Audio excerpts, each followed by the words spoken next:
Sitting meditation in Samādhi is important.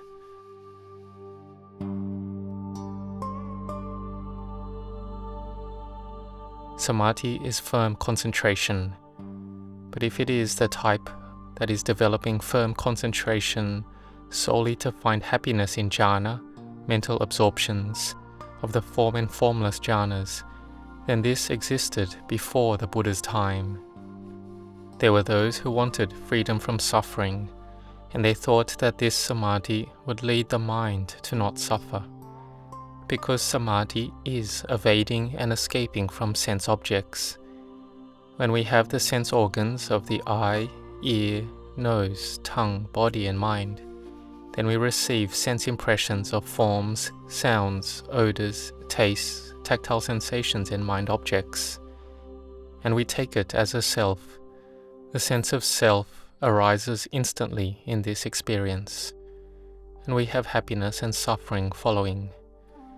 And so, if the power of sati, mindfulness, and panya, wisdom, is small, then the mind runs with those sense objects. And the more and more this happens, then there can be sicknesses arising in the mind, like we see more of the mental illness of depression. Or if it gets worse, there are thoughts of wanting to leave this world. So this is wrong view. But the nature of feelings, of liking and disliking, is that it arises and ceases. If we have enough rest, we can overcome the moods. But this is one whose wisdom is still small. It is following the world. The mind goes along with the current of the world.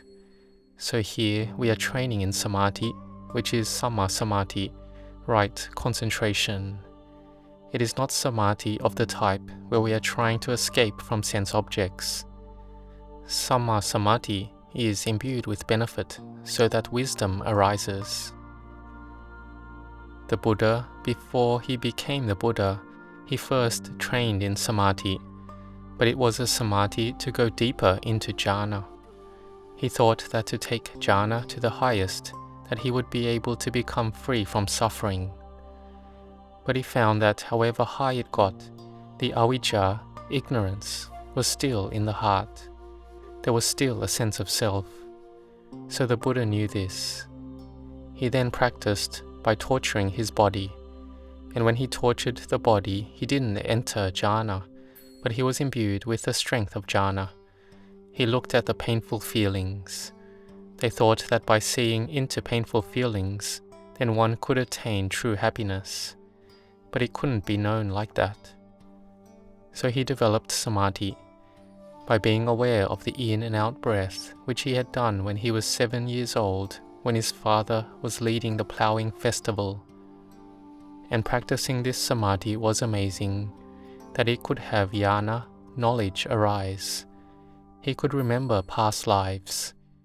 He had the knowledge that could know the karma of living beings that go around the cycle of birth and death. And when that was full, then he had vipassana, insight, arise. This is wisdom arising. This was Samma Samādhi. Mindfulness contemplated about the dependent arising of phenomena. So he knew that the cause that makes a person be born and die is from ignorance, craving, and clinging. And so he attained enlightenment and became the Samma Sambuddha, the perfectly self-awakened one. It was just here that he had destroyed the defilements. So we need to be careful of phassa, sense contact. During the day, sense contact leads to feeling. Then from feeling there is craving and clinging. So we need to be careful after we have practiced meditation. If the mind is established well, then the body will be light and the mind is light. In the beginning of the practice, it is a bit difficult. When I was a lay person like you, I trained in Samādhi, and the mind was cool and peaceful. The body felt light. It felt at ease. Then later it started again. The mind went following sense objects. Then later I saw this as suffering. So I trained again. I saw the suffering of why is the mind all over the place? Why is it not peaceful, with agitation and worry? It wasn't peaceful. I closed my eyes and thought, why is the mind hot like this? I sat in meditation for about 2 minutes and opened my eyes, and I thought I had sat for a long time already. Why was the mind so hot? It was like fire. This was the mind that was not on an ordinary level. The mind was hot. It was the result of karma. Before I had been able to sit meditation, and so I thought back to when I had been able to train in Samādhi and the mind was cool. That was a good method. So I tried to train anew. Then the mind became more cool and peacefulness arose. Now I was determined. I kept the 5 moral precepts, and on one observance days, I kept the 8 precepts. I would go to the monastery and practice like you all. I listened to Dhamma and had wisdom arise. I heard the Dhamma talk of Venerable Ajahn Chah, and the wisdom arose that material and mental phenomena is not us. All material things are simply conventions, simply labels. Our bodies are named male and female. Those are just simply labels. It was like the mind entering the current of the Dhamma. It brightened. Rapture arose for 3 days and 3 nights. The Dhamma is amazing. I didn't think that it would come up like that, because I was still just training in mindfulness and Samādhi. On some days I could do it, and some days I couldn't. The days that I couldn't, my mind would be all over the place, but I could bear with it. So I kept trying to train myself, and I saw the truth, called knowledge arising, the 9 insights of knowledge. It was knowledge arising. I saw all people as going towards old age, sickness and death. It was revolving around, like if we had the feeling that we're all running towards death.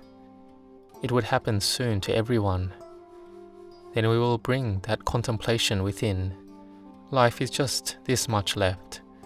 I saw all the things, material things, are not lasting, not permanent. They arise and cease, arise and cease, arise and cease. This body is not us. And seeing like this, the mind changes. The mind changes over. All that we aim for, wanting wealth and whatever it is we want in this world, we understand that we have to die. So none of that has any value. So we need to find that which has value and substance, which is Dhamma practice. If we have no duties and responsibilities, then we can go forth and ordain and practice. If we still have duties and responsibilities, then we practice as a lay person. You can do this. You can have patient endurance and train yourself. You can develop your mindfulness and Samādhi. So try to do it. The Buddha developed himself first and then taught us, for us to walk in sila, Samādhi, panya, morality, concentration and wisdom. And if our barami, spiritual accumulations are full, then when we hear the Dhamma of the Buddha or from a noble disciple, then we can see the Dhamma. In the time of the Buddha taught the layman Chunda, the son of the goldsmith. He had trained in Samādhi until his mind was peaceful, and then when he listened to the Dhamma of the Buddha, then both him and his wife attained to Sotapanna, stream entry. This was because he had made barami before, and he had made a mental aspiration from his barami to meet the Buddha and be able to hear his Dhamma. So they were the last pair of lay, male and female disciples of the Buddha who saw the Dhamma. And for the last monk, it was the ascetic Subhadda. He had practiced a lot and done a lot of merit in barami, and he made the mental aspiration to be the last noble disciple of the Buddha's life. So all things have causes and conditions. So we have been born and have a good opportunity. Our country has the Buddha Sasana, the dispensation. So we're able to train our minds to be light and the body to be light, to have bliss. It is really possible. And the more we can understand the Dhamma, then the mind is bright and we have a refuge in our hearts. Traveling near or far, then we have mindfulness to look over the mind a lot. When we hear anything, have mindfulness with it, because there will be a sense of self arising. We feel that we are hearing, and a sense of self arises. There is them and me.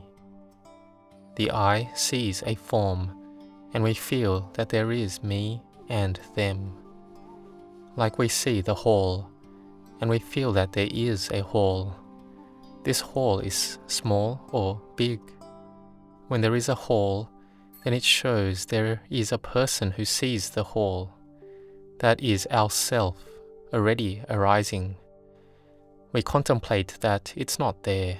There is no hall. The one who feels they see it is not there. The knower of experience is not there. It is anatta, not self. We let go. Whatever we hear, it's not there. There is simply hearing. If we can let go, then it's simply seeing as seeing, simply hearing as hearing. So we need to train to the end of the path, to this level, and then we will be able to let go. But in the start, when we listen or hear anything, it is a self. It is I. It is me and them. Then we come back to reflect that there is no me and them. And this needs to be supported by mindfulness and samadhi, which we are trying to train in. The Sambuddha had trained in it already, and then he taught us. Sometimes, when we don't like to practice, and we are lazy, then think of the Buddha. Before he could attain enlightenment, it wasn't easy. Before he found this path of enlightenment, it was not easy. We may think it's easy to meet his teachings, but how much the Buddha had to build his barami, spiritual perfections. He had to be born and die, born and die, born and die, for us, countless times. He was born and died so much that each speck of land would have the bones of the Buddha, full like the mountains and seas, from his building of barami. We ourselves have been born and died a lot too, but it's being born and dying with delusion. The Buddha was born and died before from delusion, then later it was being born and dying for us. So we have a good opportunity. So learn Dhamma and try to practice. In the beginning we may have doubts. There are many different meditation objects, so it's confusing. We have to understand that all the meditation objects, they all lead to peace. There's no need to doubt. Just do it. Make the mind peaceful. We can Butto, Butto, Butto very quickly. Just this one thing and you can get peaceful already. If we don't doubt, that is. You can chant Itipiso, Bhagawa, Arahang Sama, the long repetition until the end of the chant. This is so that we have mindfulness established.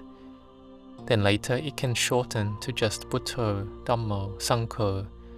Then later just the one word, Butto. The mind is one-pointed. The mind is one. It is Appana Samadhi, full concentration. There is rapture and bliss arising. Then we enter contemplation to have wisdom arise. So Anapanasati, the mindfulness of the in and out breath, and Samma Samadhi is for wisdom to arise. If it is to absorb into jhana, to gain higher and higher jhanas, it is just going deeper into samadhi only. It does not attain to Magga Phala Nibbana, the paths and fruits of Nibbana. It is close to Nibbana but doesn't get there. So we have to step it down to contemplate with Samma Samadhi until it can attain Nibbana. Yesterday, a Swiss layperson asked me, when the Buddha was able to do Anapanasati and then could gain the higher jhanas, so why did he not use that higher jhana? Why did he need to go back to Anapanasati again? So I answered, that higher jhana that he had got was absorbing deeper. The samadhi was too heavy. It wasn't balanced. Mindfulness is not balanced with samadhi. It has to be sila, samadhi, panya, being magga, samaggi, the path factors in harmony together. When it's not balanced, because the mind has gone too deep, then it's heavy on samadhi. There's no mindfulness. So they have to step it back. Anapanasati is bringing mindfulness up. And if samadhi is well established and just right, then they will have the wisdom to know the Dhamma. They can see the Dhamma. Before the Buddha had found this, he needed to learn from other teachers. If he didn't learn like that, and he used Anapanasati, contemplated and attained enlightenment straight away, then those who had higher jhanas would think that the Buddha had no high jhanas like them. And when the Buddha says that he is an arahant, a Samma Sambuddha, people would not easily believe it. So he learned with those big teachers and succeeded in all that. And he had passed through it all, so he knew it wasn't it, because he had learnt it already. For those who practiced torturing the body, they wouldn't have faith, because if one had not passed self-torture, then they couldn't be a Samma Sambuddha. The Buddha had tortured himself till no one could do it to that level, and he still didn't succeed. So he searched and found by himself, becoming a Samma Sambuddha. He was rightly self-awakened, all through his own efforts. No one else could know it like this. Samma Samadhi and mindfulness was perfect. It was complete with sila, samadhi, panya. It was the harmony of the path factors arising. And then he knew. Like we are practicing, and then one day the path factors will be in harmony. We will see and know that material and mental phenomena are not self. We know it, and we can be a stream enterer. May you all be determined. May you grow in blessings.